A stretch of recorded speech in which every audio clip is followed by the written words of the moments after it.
Vamos lá, nesse vídeo eu quero compartilhar com vocês todos os livros que eu li no ano de 2025. Eu tô com, não dá para eu pegar todos, mas tô com a pilha deles aqui. Só tem um deles que não tá aqui porque eu emprestei pro meu tio para ele ler. E vou comentar um pouco sobre eles e te mostrar o que faz sentido aqui, principalmente no tema do canal. O que não faz sentido, também tô com a listinha aqui. Não vou falar necessariamente numa ordem de importância, de relevância, de nada, tá? Numa ordem aleatória, mais ou menos organizada aqui por alguns livros que fazem sentido serem comentados juntos, tá? Eu falei que eu tenho uma lista, eu descobri recentemente só uma informação legal, talvez para você que gosta de leitura. Um aplicativo que chama Scooby. Na verdade foi um amigo que me indicou e é para você concentrar todas as suas leituras, né? Você pode colocar quais livros você está lendo, quais livros você já leu, quais livros você pretende ler, né? Ter essa organização ali, toda das suas leituras, colocar anotações. Eu gosto de fazer esse tipo de coisa.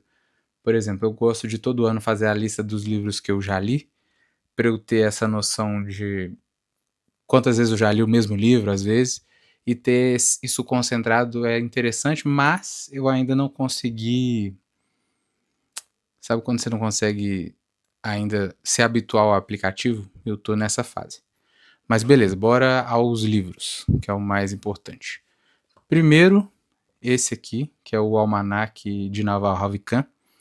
É um livro que ele não foi escrito pelo próprio Naval, né? O Eric Jorgensen, não sei se é assim que fala o nome dele, fez um compilado de vários tweets do Naval, várias passagens dele em blogs, em podcasts, e criou esse almanaque, que é um guia para a riqueza e a felicidade. Eu li esse livro 2 vezes esse ano. Se eu não estou enganado, eu li ele ano passado também, então eu li ele já umas 3, 4 vezes. E eu indico muito, porque é um cara que traz uma visão diferente sobre negócio e traz uma visão muito interessante também sobre riqueza, felicidade, o que a gente tem que fazer nos dias de hoje, né? Para nos aproximarmos dessa felicidade. Então, indico para os empreendedores principalmente. Depois nós temos Sobre a Ira e Sobre a Tranquilidade da Alma, do Sêneca. O Sêneca é um cara que eu comecei a ouvir falar muito por conta do Bruno Perini. Né? Todo mundo, toda vez que vai nos podcasts lá dos sócios, ele cita alguma coisa do Sêneca. E a partir disso que me despertou o interesse de ler um pouco mais sobre ele. E também porque eu gosto de filosofia e comecei a estudar filosofia, se eu não estou enganado, também ano passado. São 2 livros, basicamente, né? Sobre a ira é um livro e Sobre a Tranquilidade é um outro livro. Eu acho assim, se você não tem já um hábito muito forte de leitura, né? Não consegue se concentrar, às vezes se perde muito no que está escrito em parágrafos de livros às vezes mais simples, eu não recomendo a leitura desse livro, porque quando eu fui tentar ler, quando eu comprei, eu não consegui aproveitar. Eu percebi que a leitura estava difícil demais, então eu deixei por um tempo e voltei ano passado. Mas é um livro mais difícil de acompanhar o raciocínio. Ele faz raciocínios bem interessantes, mais complexos. Então, realmente, ele vai descrevendo o sentimento da ira, por exemplo, né? Como que você tem que... Na verdade, não é como você, né? Mas ele fala na época, né? Dando exemplos de como vencer esse problema. Ele relata a ira como um problema, faz comparação, enfim, é um livro interessante, mas não considero para iniciantes. Eu gostei mais do Sobre a Tranquilidade da Alma, é um pouco menor, na verdade ele é bem menor do que o Sobre a Ira, e ele fala, por exemplo, de coisas que você tem que fazer, né? Quais são os critérios, não critérios, mas quais são cuidados, por exemplo, que você tem que ter para manter uma alma tranquila, o cuidado com o dinheiro, com a fortuna, com os excessos. Então, acho interessante. Depois, nós temos Princípios, do Ray Dalio. Eu esperava um livro diferente, eu confesso. ele é dividido aqui dentro, quer ver? Em basicamente duas. É a parte da princípios da vida, né? O livro tem 3 partes aqui. Ele dá um panorama sobre ele, né? Um contexto sobre quem é o Ray Dalio. E depois os princípios de fato são divididos em 2 partes: princípios de vida e princípios de trabalho. Eu gostei muito da parte do princípio de vida. No princípio de trabalho, eu acho que ele. É o que eu falei, eu esperava uma outra coisa do livro. Então eu imaginava que fosse algo mais aplicável, vamos dizer assim, para o dia a dia, só que ele pega basicamente os princípios que ele escreveu para a empresa dele, que ele usava como se fosse um manual para os empregados que chegavam, e colocou no livro. Eu acho interessante, mas se eu não estou enganado, eu acho que eu nem terminei. Foi um livro que eu, no meio do caminho, quando comecei os princípios de trabalho, eu me perdi na leitura e deixei de lado. Né? Isso é uma das coisas, inclusive, que eu tenho muita dificuldade de fazer e que as pessoas que leem muito falam disso, né? De não ter essa obrigação de terminar todos os livros. De ter esse desapego de, se não está fazendo sentido, se perdeu, né, no meio da leitura, não ter esse apego de largar e essa obrigação de terminar, né? Porque muitas vezes a gente se força, eu faço muito isso, me forçar muito a terminar todos os livros. A mesma coisa com série, a mesma coisa com filme, eu odeio começar e parar. Com tudo na vida, então é mesmo um desapego, né? De largar o que você acha que não está fazendo sentido naquele momento, às vezes não é realmente um livro que está batendo no momento da sua vida, né, que você está vivendo, e por isso fica desinteressante, então talvez depois faça sentido, talvez depois fique interessante, e aí você pode retomar a leitura. O 4º livro é o Spin Selling, Alcançando Excelência em Vendas. É a 2ª vez que eu leio, eu acho muito interessante. Eu não sou um cara de vendas, eu não gosto muito de ler livros sobre vendas. Eu acho que esse é o único livro sobre vendas mesmo que eu já li na minha vida. Mas eu acho interessante porque todo mundo que fala de vendas, todo mundo não, né? Exagero muito grande, mas muitas pessoas que falam de vendas e muitas pessoas que implantam sistemas de vendas em suas empresas aplicam o Spin Selling. Então eu fui sócio de uma educadora financeira que ela trabalhou por muito tempo numa marca de cosméticos. E ela aprendeu sobre o Spin Selling, ela leu sobre o Spin Selling lá. Então, assim, a galera que vendia muito, era uma pessoa que tinha uma habilidade boa de vendas e leu esse livro. Então, recomendo para você que precisa vender seu serviço, sabe, atender cliente e fechar a venda. Recomendo o Spin Selling. O livro que não está aqui é o Antifrágil, do Taleb, que é um dos 4 livros que eu tenho dele, que eu li ano passado. Os outros 2 estão ali, que é o A Lógica do Cisne Negro e o Iludidos pelo Acaso.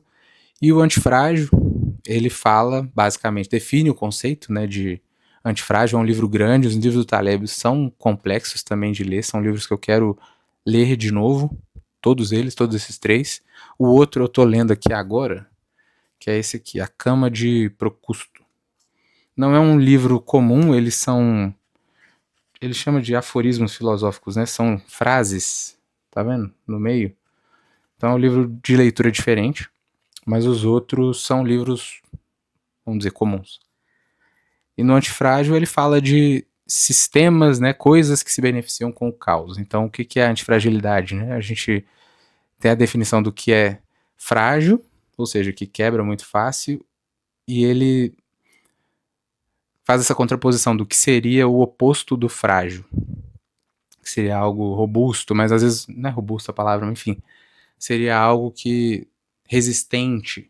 E ele cria esse conceito da antifragilidade, que são coisas que melhoram com as pancadas, vamos dizer assim. O corpo humano, por exemplo, dentro da definição de antifragilidade, é antifrágil. A musculação, por exemplo, você expõe o seu músculo a estímulos agressivos, né? E a partir disso ele vai crescendo, né? Ficando melhor. Então essa é a ideia. O livro é baseado nesse conceito. É um livro grande, assim, é um resumo bem simplório do que é o livro. E, como eu disse, de novo, eu acho também Taleb um cara complexo de se ler, não acho que é um livro para começar. Acho que tem livros mais simples, mais fáceis de ler e tão bons quanto. Agora vamos para O Mesmo de Sempre, do Morgan Housel. Esse livro aqui é muito legal. É um guia para o que não muda nunca. Esse livro do Morgan Housel é muito bom, eu li ele esse ano, já tinha lido outra vez, então é a segunda vez que eu leio. E ele são 23 capítulos com comportamentos humanos que tendem a permanecer ao longo do tempo, né? Fazem com que as coisas sejam contínuas. Então ele vai mostrando, exemplo, vamos abrir um capítulo, vou ler alguns títulos aqui para vocês entenderem qual que é a lógica do livro. Risco é o que não enxergamos, por exemplo. Somos muito bons em prever o futuro, exceto pelas surpresas, que tendem a ser tudo o que importa. É um pouco parecido com o Iludidos pelo Acaso, do Taleb. Ele fala depois, por exemplo, expectativa e realidade. A primeira regra da felicidade é baixar a expectativa. Então isso aqui é algo que não muda. As pessoas tendem a se comportar dessa forma. Entendeu? Então eu que gosto de comportamento humano e psicologia, é um livro muito interessante. Por quê? Porque é basicamente comportamentos humanos que as pessoas tendem a se comportar assim ao longo da história. Então, traz reflexões muito interessantes. Para a produção de conteúdo é ótimo. O livro está todo rabiscado, todo grifado. Eu não tinha tanto costume de fazer isso, mas quando comecei a produzir conteúdo agora, eu fui fazendo isso, né, de grifar e escrever, porque aí eu posso depois retomar e gravar. O próximo é o A Psicologia Financeira, também do Morgan Housel. Para a galera de finanças, que indicava muito Pai Rico, Pai Pobre como livro básico sobre finanças, eu acho que esse aqui, eu já li Pai Rico, Pai Pobre, mas eu acho que esse aqui é muito melhor, disparado, assim. Acho mais interessante a forma como o Morgan Housel monta a estrutura do livro. Ele tem essa lógica de capítulos independentes, então você não precisa ler o livro na sequência, você pode ler cada capítulo de forma independente. Então, é basicamente isso. Lições atemporais sobre fortuna, ganância e felicidade. Eu gosto muito desse livro. Já li também mais de uma vez. Gosto de ler ele uma vez por ano, assim. É um dos livros de cabeceira que eu gosto de reler. Porque é isso, o dinheiro, de acordo com a forma como ele trata aqui, é muito mais sobre comportamento. E ele traz essa visão de que às vezes o que é muito absurdo para você, eu tô fazendo como estratégia financeira da minha vida, né? Eu não considero absurdo, o que eu considero absurdo para você é normal. As estratégias vão depender das circunstâncias, como a sua vida passada, né, o que aconteceu, as suas vivências, as pessoas que estavam com você ali ao longo do tempo interferem na forma como você enxerga o dinheiro. Então é muito interessante. Depois temos Meditações, de Marco Aurélio. É um livro parecido na forma do Sêneca. Não é um livro contínuo, né? Ele tem... São vários parágrafos independentes do imperador Marco Aurélio, da galera do estoicismo. Assim, é um livro... Eu não sei, eu não leria de novo, sabe? Não leria de novo, acho interessante as reflexões dele, as meditações, mas não me pegou tanto. Eu gostei mais do Sêneca, por exemplo. Temos aqui Santo Tomás de Aquino, do Chesterton. Livro difícil de ler. Eu confesso que, lendo esse livro, eu pensei numa estratégia nova de leitura que eu não sei se as pessoas aplicam, mas é usar o chat GPT para eu ir tirando dúvidas, porque muita coisa que ele fala aqui eu não fazia ideia. E é basicamente, você precisa ter um conhecimento histórico para entender o que ele conta de Santo Tomás de Aquino. É como se fosse uma biografia de Santo Tomás. E foi isso, acho que a principal lição do livro é essa, de usar o chat GPT, criar chats independentes para cada livro que você vai ler, porque é uma leitura difícil. o Chesterton não escreve de forma simples, tem informações ali históricas que, se você não tiver esse conhecimento, vai ficar difícil o entendimento. Quase acabando. Outlive, a arte e a ciência de viver mais e melhor. É um livro interessante, eu comprei na expectativa de... É impressionante como a gente busca fórmulas, né? Eu mesmo defendendo a teoria da antifórmula, busco fórmulas. E o livro, achei o livro, ele não entrega como se fosse um passo a passo, mas aqui está o passo a passo do que você precisa fazer, né? Quais são as 12 coisas que você precisa, os 12 hábitos, vamos dizer assim, que você precisa para viver mais e melhor. Não é isso.